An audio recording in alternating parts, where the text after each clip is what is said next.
hi prince උදේ පාන්දරම ආවා ගුණේ මාමගේ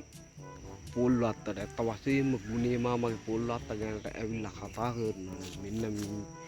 මෙතන එක පොල් ගහක් තිබෙනවා පොල් වත්තක් කිව්වට ඇති ලබ්බක් නෑ බං තවද ගුණයාගේ මෙන්න මේ ආකාරي මොකයි විත්ත පොල් ගහක්ද දැකපලා ගන්න පුළුවන් ඇත්ත වශයෙන්ම මේක ගැන කතා කරනවා නම් හිතවතුනි මේක පොල් ගහක් වුණාට මේක තැඹිලි පැලයක්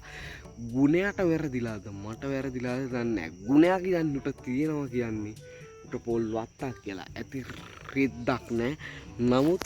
උන් එකම එක ගහක් නම් අපිට දැක බලා ගන්නට පුළුවන් ආය මෙන්න මේ වගේ පොල් ගහක්ද මෙන්න මෙතනින් උගේ වත්තේ හැදිලා තියෙන ගස් ලබ්බේ පැලයක්ද හැදිලා බලා ගන්නට පුළුවන් තවද දේශයාල වගේ එක එක જાතියේ ගස් වර්ග බලා ගන්නට පුළුවන් තවද ඕගොල්ලොන්ට උගේ වත්තේ කඩප්පුලි බල්ලාගේ වත්තේ අපිට දැක බලා ගන්නට පුළුවන් කොස් ගස් වල කොළ වගේ බිමට මක බෑවිලා තිබෙනවා තවද උගේ වත්තේ අන්න අර කොස් ගහේ